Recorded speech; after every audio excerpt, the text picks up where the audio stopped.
Hi, this is Robert Davi, and you're listening to What a Character, the podcast dedicated to character actors.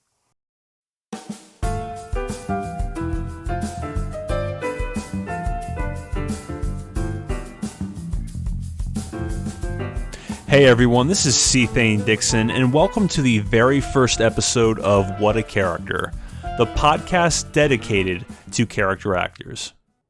Now, some of you might be asking yourself, what exactly is a character actor? And what separates a character actor from a regular actor? Well, character actors are usually actors that play a very distinctive and supportive role in a film or TV series. They might be known for playing a type of character or a multitude of character types. You might see them play the kooky best friend in a romantic comedy, the bad guy's main henchman in a crime thriller, or the comic relief sidekick in an action blockbuster.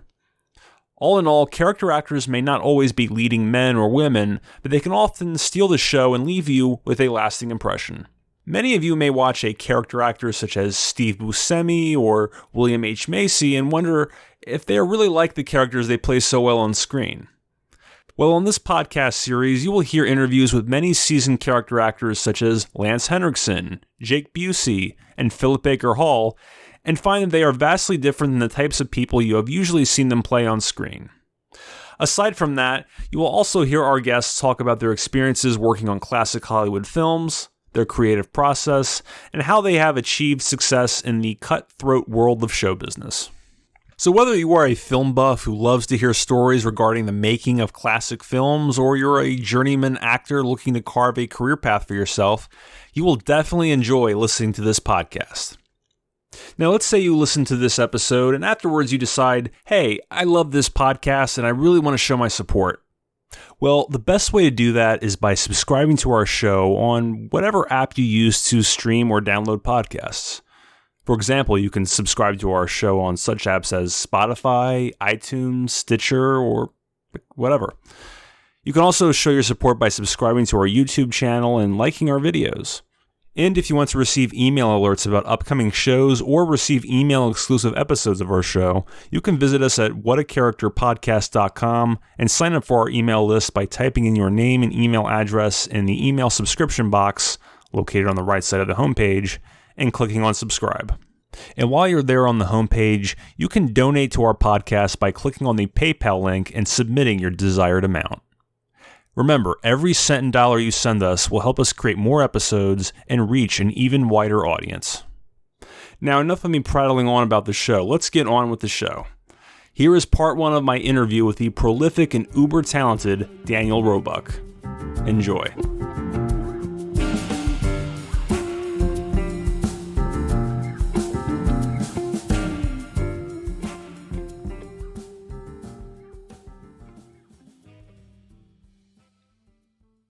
Our guest today has been everything from a circus clown to a murderous psychopath to even a 4-foot-tall Jedi.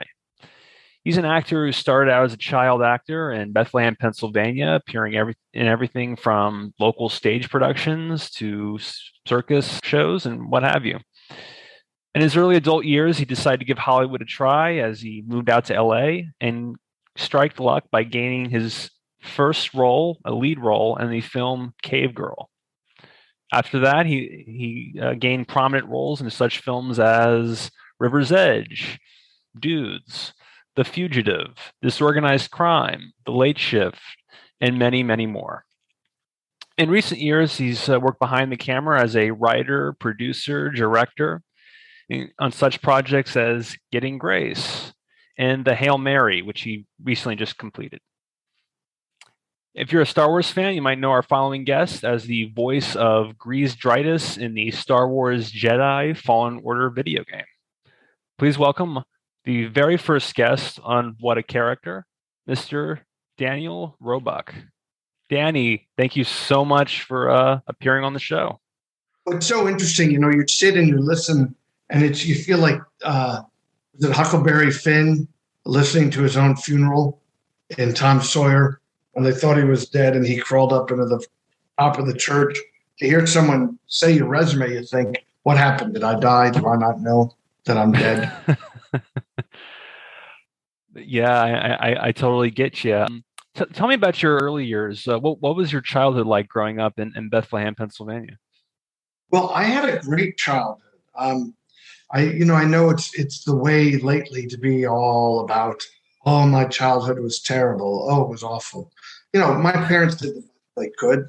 They were working class people who, were educated up till high school, and they did the best they could, and they took us all over. That was kind of the fun thing. We would get in the car every summer, and my father had wanderlust. I have it myself. I like to get in the car and go places. I don't like to sit around. I feel bad if I'm just sitting doing nothing. So then I go and I write a movie or whatever. So I had a great childhood. I started performing very early, very early.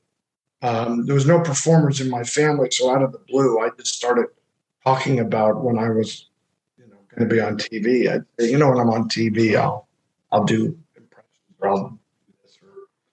And I don't know how these things happen. I mean, I just think I saw my future, and I lived toward my future.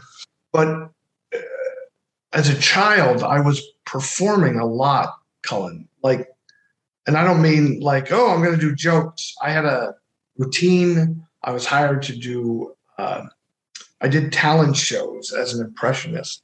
And then somebody saw me and hired me to do my little impression show at some event. Like they paid me $10. It was $1 a minute in 1975, Cullen. I was the richest man in Bethlehem. There was nobody made $1 a minute. I even remember saying to my father, I made $1 a minute. How much do you make? So I learned that lesson very quickly. And I knew not to discuss money anymore with my parents or anybody else. And I just was always performing, writing, directing. I started, there's kind of a story that's been going around that's completely true. I wrote a play when I was in first grade, but, when you were in first grade when I was a child, you didn't know how to write your name. So the temerity that I must have had when I walked into school one day and I said, I wrote a play.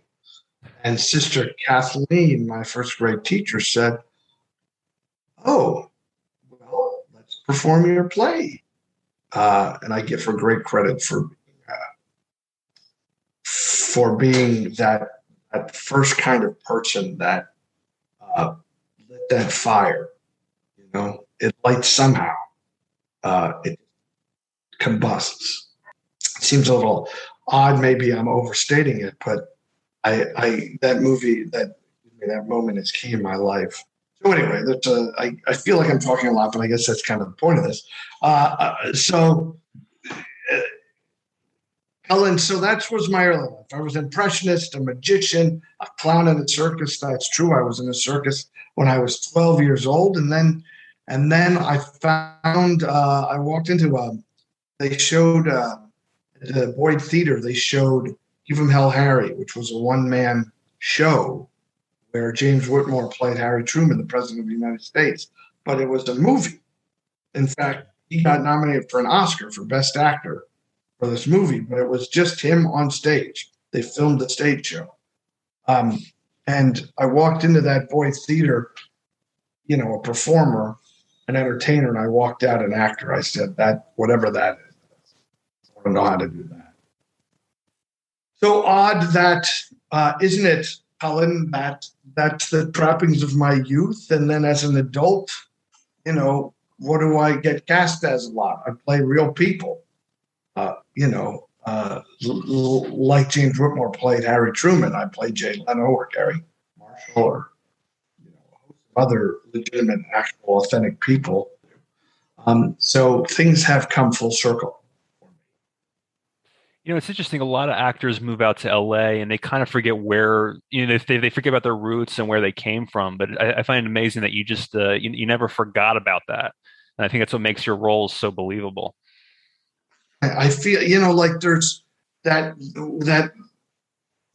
thing that people, Midwesterners and Easterners have that is, I don't know how you put it in, Chicagans have it too. Joe Montana has this thing. I have my thing. So I'm of the soil that I came from, and now when I create my own stuff, I go back there for a few reasons. One is I think it's beautiful. Two, I have a great base of support that I might not get in Des Moines, Iowa. I mean, they like me from Matt Locker.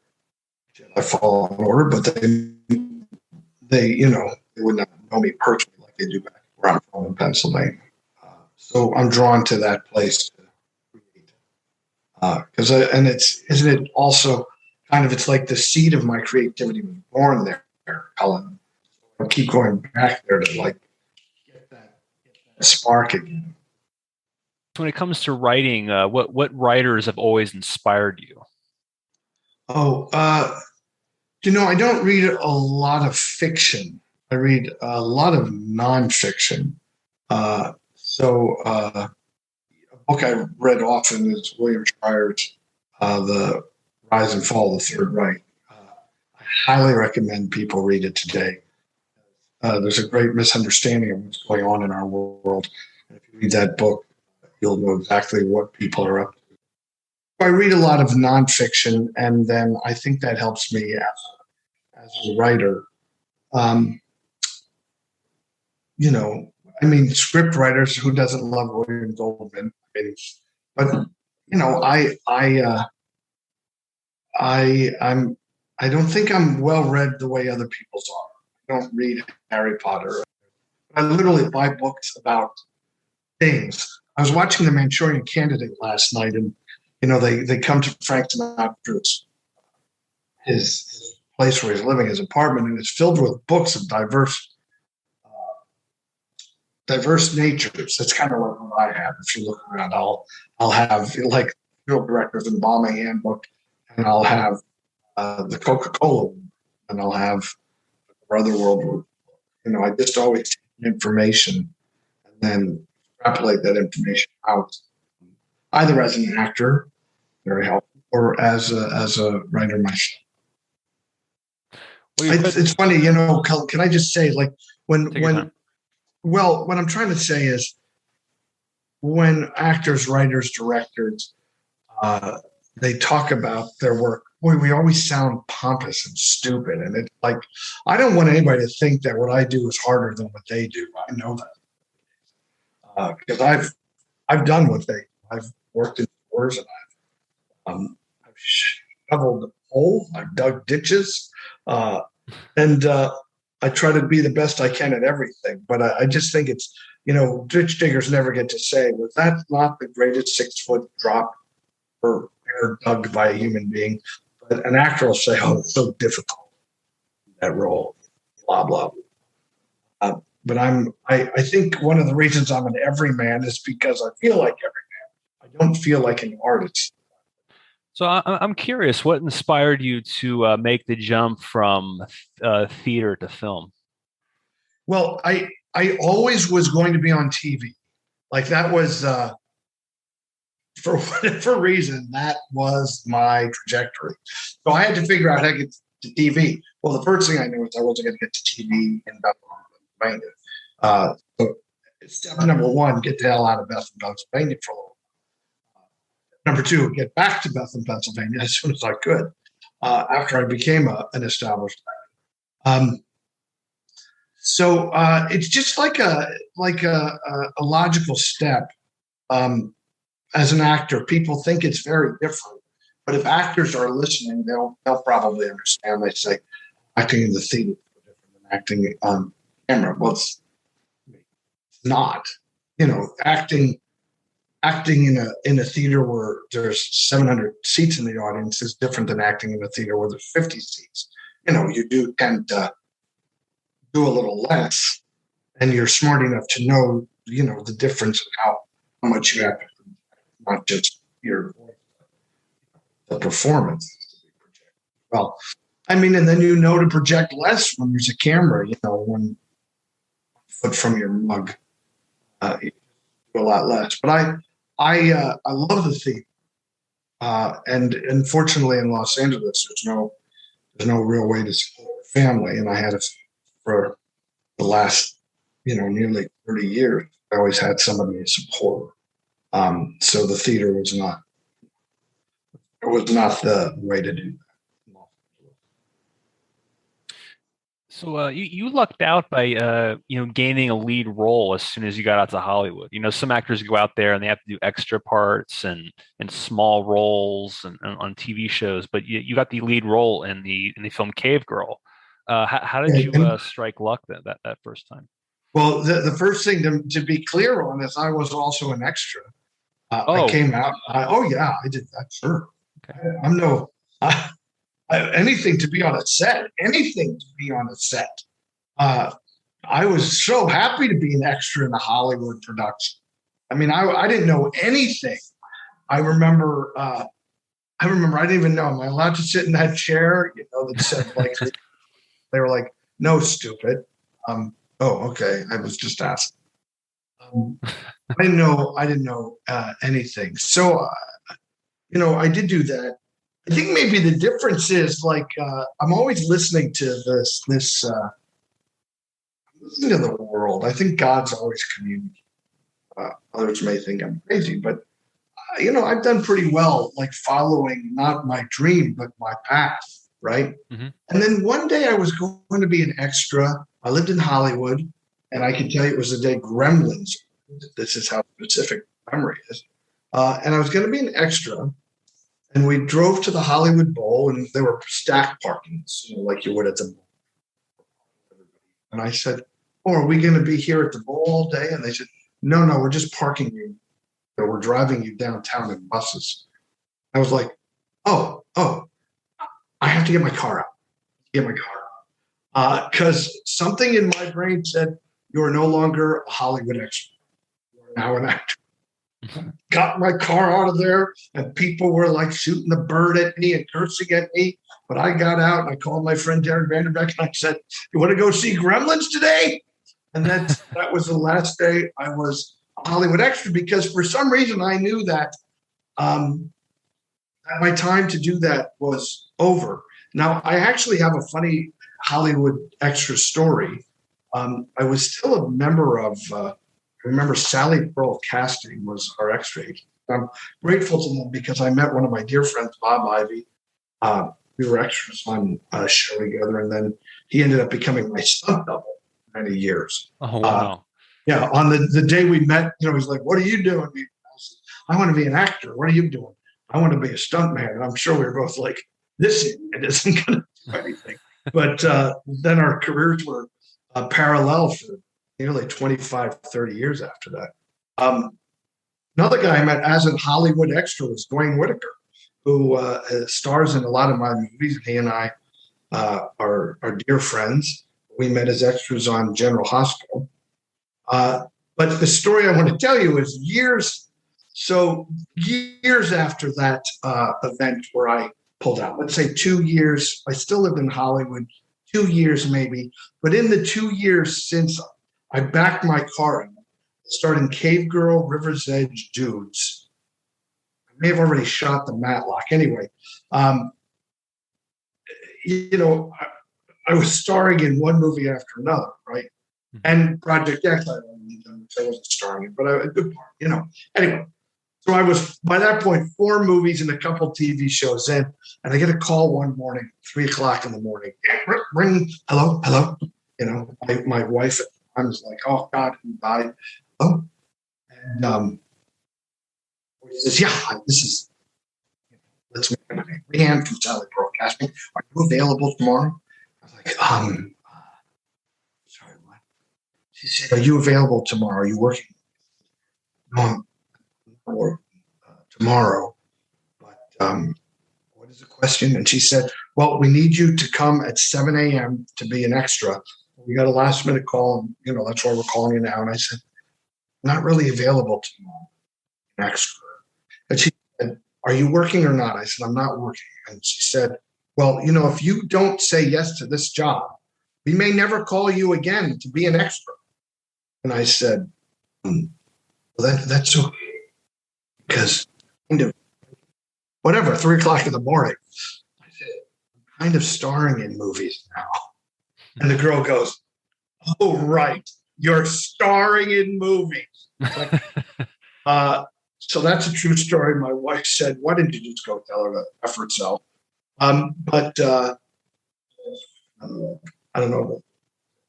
But, it is funny where you realize, I guess I made the right decision. Because, but I'll tell you who I treat like gold on my movies. I love them. I worship them. Because I make these movies, if I don't have the background, that's like being, Rembrandt, but not having the canvas. You need the background to put your actors in front of.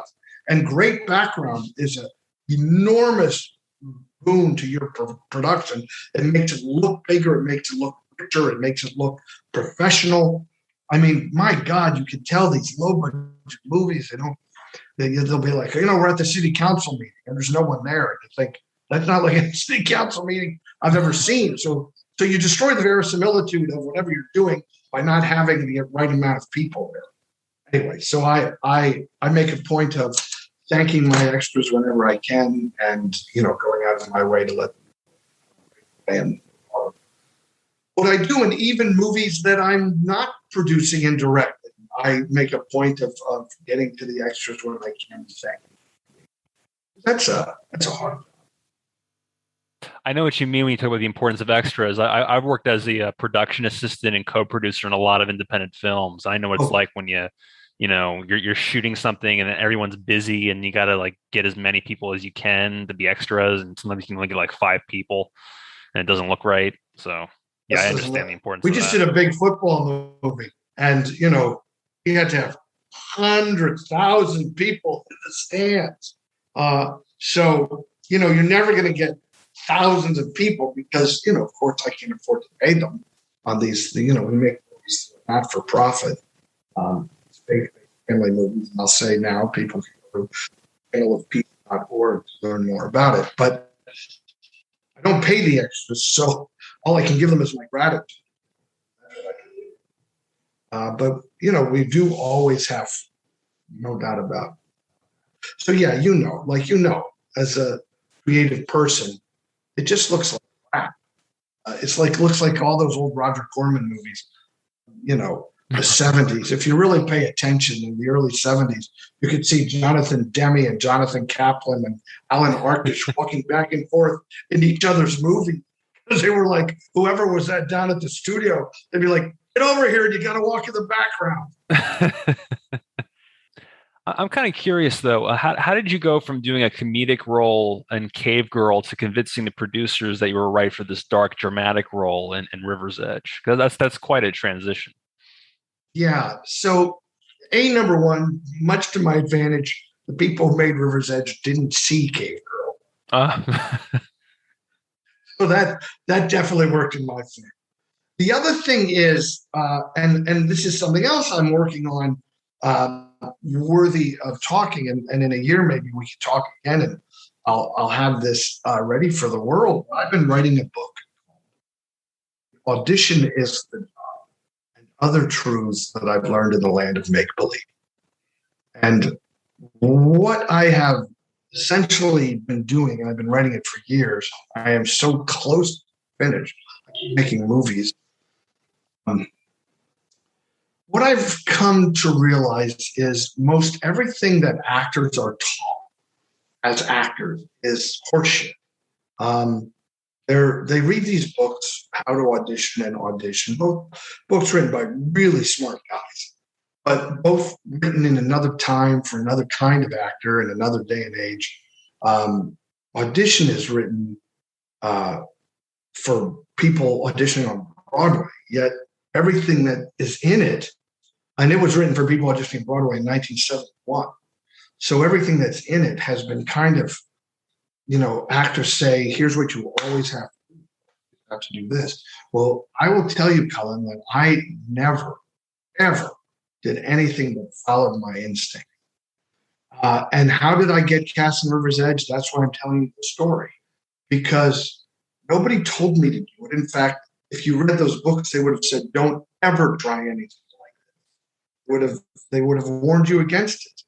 I went into the audition for River's Edge, already too old for the part. Shit, I was too old to be the kid in Cave Girl. Like I always say, Cave Girl is a teenage sex comedy. Although the problem was none of us were teenagers. There was no sex in it. It's really not funny at all. So, I mean, I'm cute, but it's not really that funny. But you can't blame anybody, but it just wasn't. The guy making it is a great guy, but he wasn't a funny guy, you know. Take someone with a sense of humor and make something humorous. That's a fact.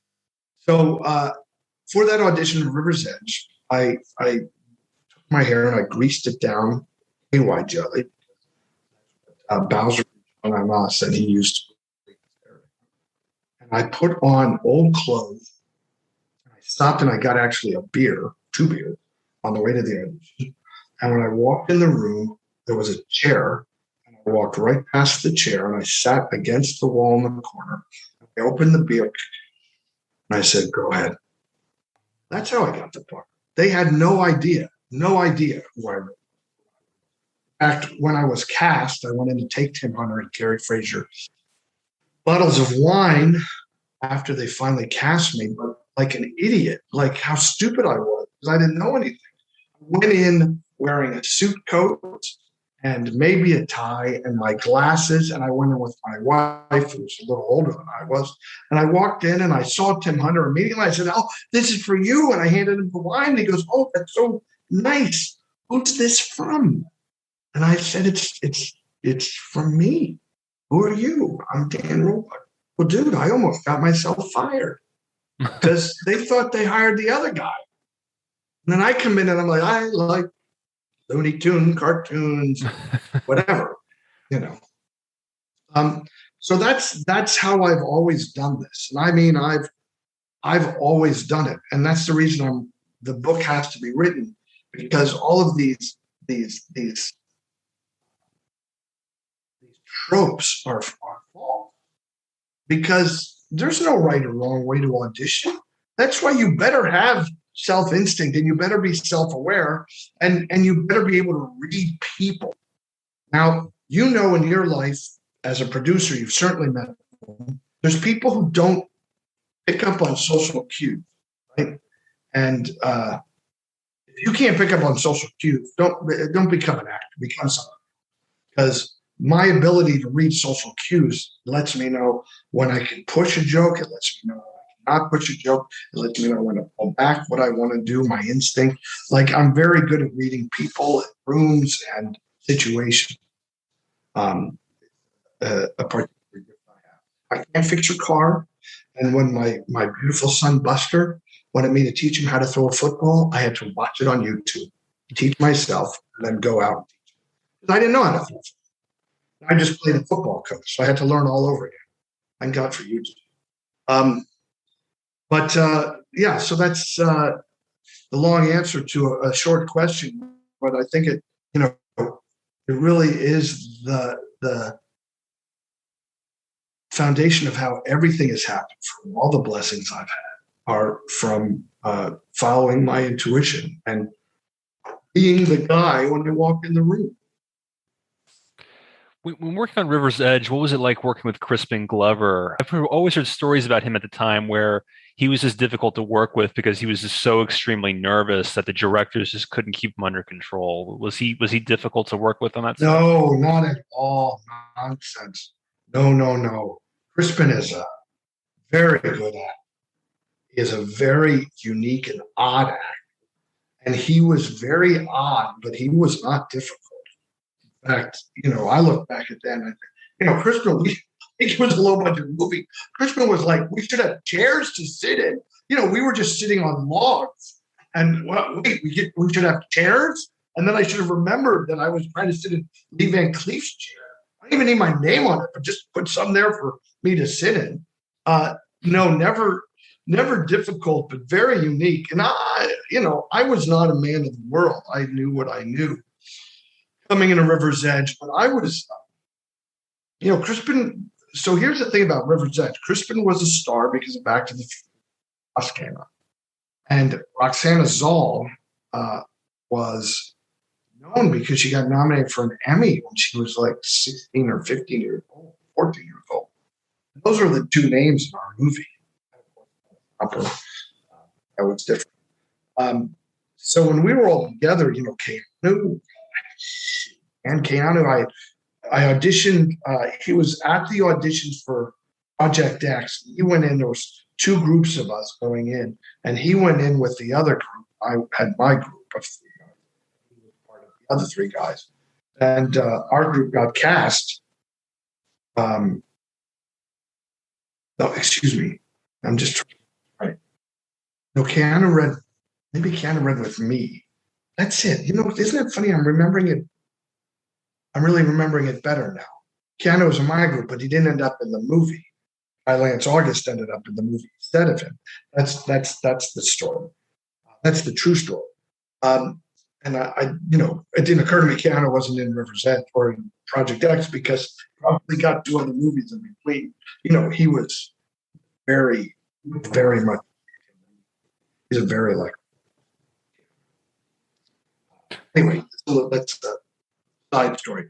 But my friend Lance August, who's still my friend and he was just in Hail Mary as an actor. I always say, now Lance, you could tell people you beat Keanu Reeves up that part in Project X. Does that make sense? So I auditioned for Project X and River's Edge within weeks of each other.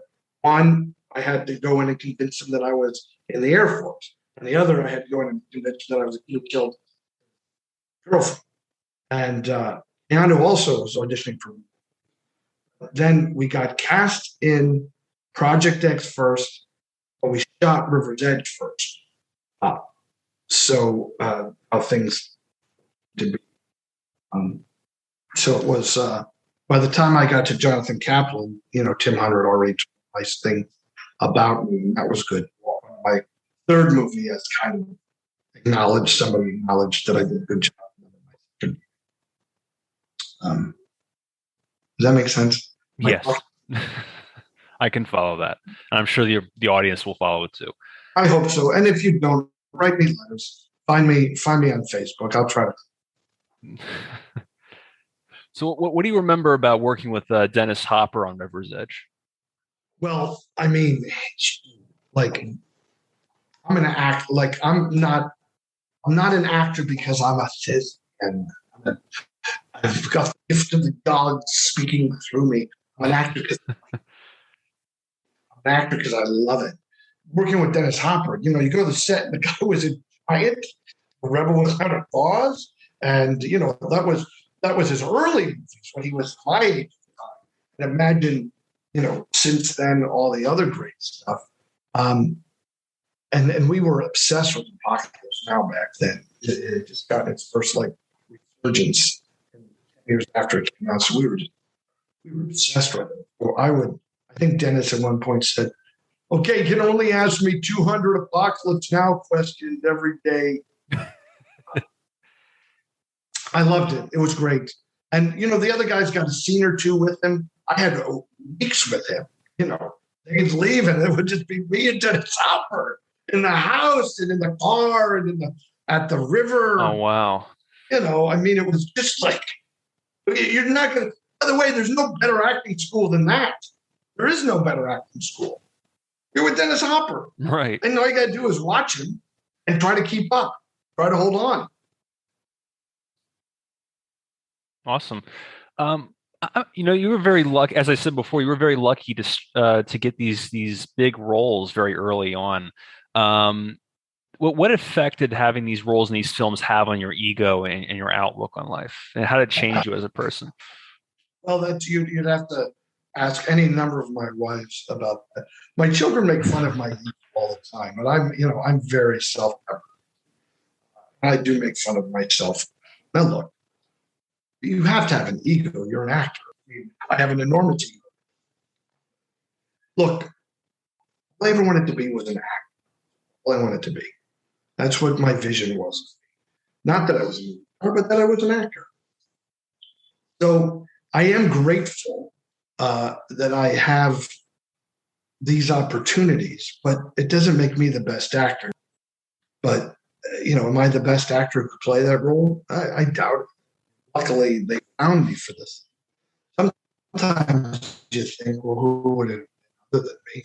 When we did the Late Show, Betty Thomas said, Bunky, you were the only one. You were the only one. And I thought, geez, that would have been so great to know when we were that they didn't have any other person to play Jay Leno but me. I was the only one, I guess, who came close to figuring it out. I think I have a healthy ego, but the other side of that is that ego has,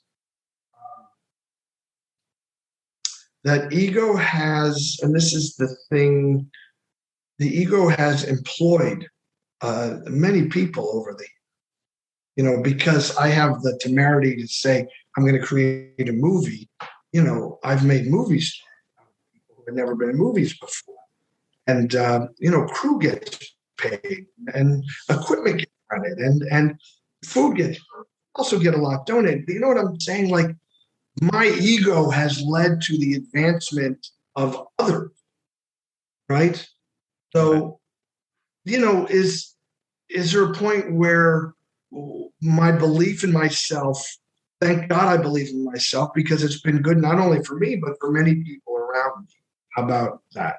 And my ego is put, my last wife was a great mother to my children, we're very close friends. She used to say, you're not funny.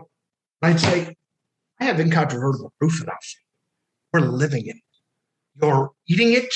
Your children are driven to school in it. And we pay for private Catholic school because I'm funny. So I know that I'm funny. So don't tell me I'm not funny. You can tell me I don't take out garbage, or you can tell me I speak too much about myself, but don't tell me I'm not funny, because I'm funny. Anyway, so that's, is ego a bad thing? It is if you think you're the only way. But look, what have we come in contact with in the last 20 years? Something silly, weird, strange, awful has happened where everybody thinks they're right.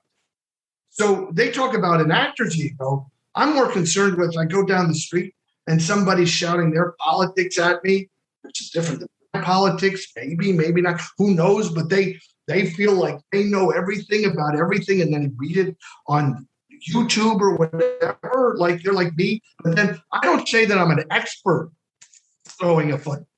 I say that I learned to throw a football because I saw on YouTube. But I don't profess to be the best football thrower in the world. You know what I mean? Right. So I see a lot of, I see that's what holds people back. Two things. First, primarily fear. The difference between me and 500 other people in Bethlehem, Pennsylvania is I said I was going to go to Hollywood, and I went to Hollywood. I didn't have any money. I didn't have anything. I didn't have any connections. I didn't have any money. I just went because that's what I felt was God's path. And other people were like, I don't know if I can. I don't know. Whatever. Well, they go and they don't have success right away and they leave. I mean, I didn't, right. What is the time frame you give yourself? Is this the life you're choosing? There's no time frame on the life you're choosing. It's the life you're choosing. It sounds like your humility has been an important ingredient in having a successful career. Because some actors, they have the big ego and it ends up destroying their career. Yeah, I always wondered, if people you come across people and they're just jerks, they're a-holes. And people, when he became famous, he became a real jerk. And I think I know a lot of people who were jerks when they were just sitting around, the comic. They were already jerks. You know what I mean? So I don't know if acting makes someone a jerk or if it's an opportunity to shine a spotlight on your real personality.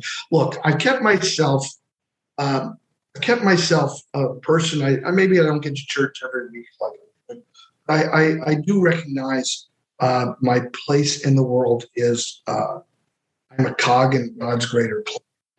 So I have the plan He helps me with, but then I'm part of the plan for my wife Tammy, and part of the plan for my children, part of the plan for the 25 boys that I just pulled out of nowhere in Buffalo, Pennsylvania, and starred in a movie. Like, I'm part of all those plans. But I know that I'm not the manipulator of it. I'm just doing what I'm supposed to. So I think that helps you. And I've always kept away from Hollywood. I do not, perhaps I would have done better maybe if I go to premieres and hobnob, but I've never done any drugs. And I will tell you that in the 1980s, that definitely had an effect on the parties I got invited to. Because nobody wanted me around because I was a bit of a square. I don't drink. I haven't had a drink since 1987, I think. I'm just not that. I find more joy in my family and my friends, and my friends aren't. Some are actors. I love that. Most of my friends collect toys. My hobby. So that's who I'd rather talk to at the end of the night. I mean, obviously, like I talked about Wayne Whitaker or Lance Sargent. I have many friends who are actors in my movies. But, bread and butter, let's say, of the people I call when there's a downtime. I call my friend and I talk about, hey, I just went to the waxing exam and I had a great week from the Black Lagoon. That's what I do. It's a little dumb, but it's me. In 1990, you got your first regular TV gig on the David Milch series Capitol News. How did you transition from being a film actor to a regular TV actor? Well, I mean, I've just been just an actor, so whatever the medium was, I didn't really care. I didn't. Working with David Milch, his reputation was. I jumped at the chance to audition. That turned into Capitol News. Unfortunately, nobody watched it, but it was probably one of the smartest shows I've ever put on. I mean, my father, he's only high school educated.